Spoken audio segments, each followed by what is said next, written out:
আচলতে বহুত আৱেগিক মুহূৰ্ত হয়।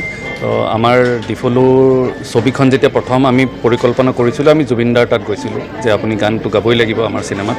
আৰু জুবিনদাই দুটা গান গাইছে আৰু তাৰে এটা গান গায়ত্ৰী হাজৰিকা আৰু জুবিনদাৰ দ্বৈত কণ্ঠত আছে। তো সেইটো আমাৰ কাৰণে এটা বহুত মানে আৱেগিক গান হয় আৰু সেইকাৰণে আমি এই গানটোৰে আমাৰ চিনেমাৰ প্ৰচাৰ কাৰ্য আৰম্ভ কৰিবলৈ এটা শ্ৰদ্ধাঞ্জলি হিচাপে আমি পৰিকল্পনা কৰিছিলোঁ আৰু সেইটো কাৰণে আজি এই গানটো মুকলি কৰা হৈছে।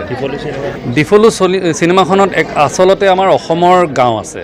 তো যদি সহজ কথাত ক'বলৈ যাওঁ, আমাৰ গাঁৱৰ যোনটো পৰিৱেশ, গাঁৱৰ যোনটো জীৱন, গাঁৱৰ সুবিধা অসুবিধা, গাঁৱত কি প্ৰব্লেম আছে, গাঁৱৰ কি ভাল আছে, আমাৰ সংস্কৃতি কলা, এই গাঁৱৰ আমাৰ অসমৰ জীৱনটো আছে। অভিনয়ত আমাৰ বহুকেইজনেই আছে। জ্যেষ্ঠ অভিনেতা অৰুণ নাথ ছাৰ আছে, মৃদুলা বৰুৱা বাইদেৱে এটা বিশেষ চৰিত্ৰত অভিনয় কৰিছে। তাৰ উপৰি আমাৰ অমৃতা গগৈ আছে, সুব্ৰত দেউৰী আছে, অৰুণ হাজৰিকা ছাৰ আছে, পূৰ্ণদা হাজৰিকা বাইদেউ আছে আৰু লগতে আমাৰ নৱপ্ৰজন্মৰ জ্যোতিষ্মান বৰা আৰু ৰাজীৱ দুৱাৰী, লগতে কণিকা নাথ, প্ৰিয়াঞ্চি কাশ্যপ আৰু দিব্যপ্ৰতিম ভাগৱতী। দৃশ্যগ্ৰহণ আমি বেছিভাগ তিতাবৰৰ ভিতৰুৱা এখন গাঁৱত কৰিছিলোঁ আৰু তাৰ উপৰিও আমি গুৱাহাটী চান্দুবিত কিছু অংশ কৰিছোঁ, যোৰহাটৰ নিমাতী ঘাটত কৰিছোঁ। তো বিভিন্ন ঠাইত কৰা হৈছে।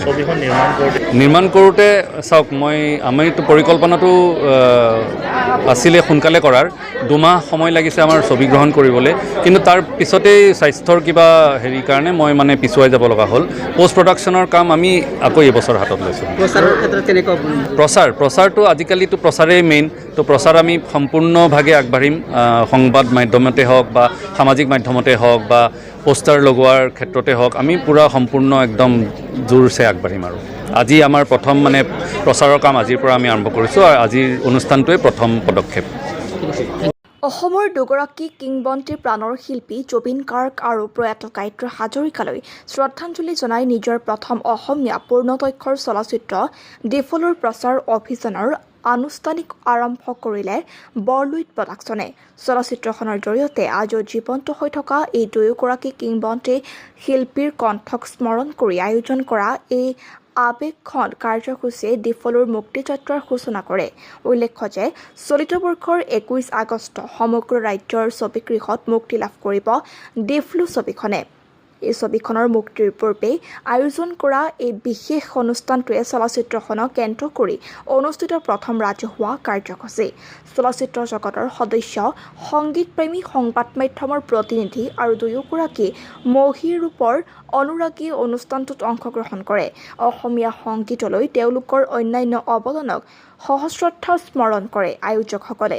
একে সময়তে আজিও প্ৰজন্মৰ পিছত প্ৰজন্মক অনুপ্ৰাণিত কৰি থকা এই দুয়োগৰাকী শিল্পীৰ স্মৰণীয় সংগীত ঐতিহ্য উদযাপন কৰে অনুষ্ঠানটোৱে। অনুষ্ঠানটোৰ অন্যতম মূল আকৰ্ষণ আছিল সৰগী সপোন শীৰ্ষক গীতটোৰ আনুষ্ঠানিক উন্মোচন।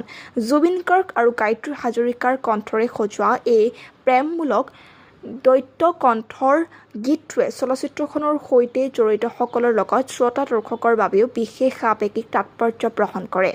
মন কৰিবলগীয়া যে অসমৰ সাংস্কৃতিক জগতত আমলিন চাপ এৰি যোৱা এই দুয়োগৰাকী শিল্পীৰ শেষ মুহূৰ্তৰ সৃষ্টিসমূহৰ ভিতৰত এই গীতটো অন্যতম। এই উপলক্ষে নিজৰ প্ৰতিক্ৰিয়া ব্যক্ত কৰি পৰিচালক নেকিবে কয় যে গতানুগতিক গীত উন্মোচনৰ সলনি শ্ৰদ্ধাঞ্জলিৰে চলচ্চিত্ৰখনৰ প্ৰচাৰ যাত্ৰা আৰম্ভ কৰাৰ সিদ্ধান্ত দলটোৱে সচেতনভাৱেই গ্ৰহণ কৰিছিল। তেওঁ কয়, জুবিন দাৰ দৰে এজন কিংবদন্তি শিল্পীৰ কণ্ঠ আমাৰ চলচ্চিত্ৰত অন্তৰ্ভুক্ত হোৱাটোৱে আমাৰ বাবে এক আশীৰ্বাদ। ইয়াৰ সৈতে গায়ত্ৰীবাৰ সুমধুৰ কণ্ঠও ৰেকৰ্ড কৰাৰ সুযোগ পাইছোঁ। এই গীতটো আমাৰ বাবে কেৱল এটা বাণিজ্যিক গীত নহয়, এয়া হৈছে এক গভীৰ আৱেগিক অনুভূতিৰ বাহক। গীতটোৰ উপস্থিতিয়ে আমাৰ চলচ্চিত্ৰখনক এক ভিন্ন আৱেগিক মাত্ৰালৈ লৈ গৈছে। সেইবাবে গতানুগতিক গীত উন্মোচনৰ পৰিৱৰ্তে জুবিন দা আৰু গায়ত্ৰীবাক শ্ৰদ্ধাঞ্জলি জনোৱাৰ মাজেৰে চলচ্চিত্ৰখনৰ মুক্তিযাত্ৰাৰ প্ৰথম পদক্ষেপ আগবঢ়োৱাৰ সিদ্ধান্ত লৈছিলোঁ। দুয়োগৰাকী শিল্পীৰ সৈতে কাম কৰাৰ অভিজ্ঞতাৰ কথা স্মৰণ কৰি নেকিবে কয় যে গীতসমূহৰ ৰেকৰ্ডিং পৰ্ব চলচ্চিত্ৰখনৰ সমগ্ৰ যাত্ৰাৰ আটাইতকৈ স্মৰণীয় আৰু আৱেগঘন মুহূৰ্তসমূহৰ অন্যতম আছিল। তেওঁ লগতে কয়, জুবিন দা আৰু গায়ত্ৰীবাৰ সৈতে কাম কৰাৰ অভিজ্ঞতা আমাৰ বাবে সঁচাকৈ অপূৰ্ব আছিল। জুবিন দাক গীত ৰেকৰ্ড কৰাৰ প্ৰত্যক্ষ কৰাটো যেন এক যাদুকৰী অনুভৱ আছিল। তেওঁৰ এই সৃষ্টিশীল মুহূৰ্তসমূহ উপভোগ কৰাটো কোনো আন্তঃৰাষ্ট্ৰীয় মানদণ্ডৰ লাইভ কনচাৰ্ট চোৱাৰ সমানেই ৰোমাঞ্চকৰ আৰু মুগ্ধকৰ আছিল। আনহাতে গায়ত্ৰী বা আছিল একেই সময়তে অতি প্ৰণোচ্ছল, আন্তৰিক আৰু নিজৰ কামৰ প্ৰতি অত্যন্ত নিষ্ঠাবান। তেওঁলোকে দুয়োগৰাকীৰ সৈতে কাম কৰি আমি অসীম আনন্দ আৰু তৃপ্তি লাভ কৰিছিলোঁ। আজি তেওঁলোকৰ অনুপস্থিতিয়ে আমি গভীৰভাৱে অনুভৱ কৰোঁ। তথাপিও তেওঁলোকৰ স্মৃতি আৰু কণ্ঠ আৰু সৃষ্টিৰাজি চিৰদিনৰ বাবে আমাৰ হৃদয়ত সজীৱ হৈ থাকিব। ইফালে চলচ্চিত্ৰ নিৰ্মাতাকাৰীৰ গৰাকীৰ মতে সৰগী সপোন গীতটোৱে ডিফুলৰ কাহিনীত এক অত্যন্ত গুৰুত্বপূৰ্ণ স্থান অধিকাৰ কৰি আছে। প্ৰেম, ৰোমাঞ্চ, হাস্যৰস, দায়িত্ববোধ আৰু সামাজিক সচেতনতাৰ দৰে বিভিন্ন অনুভূতি আৰু বিষয়বস্তুক এক সূত্ৰত গাঁঠি ৰখা এক আৱেগিক সেতু হিচাপে গীতটোৱে চলচ্চিত্ৰখনত বিশেষ ভূমিকাও পালন কৰিছে।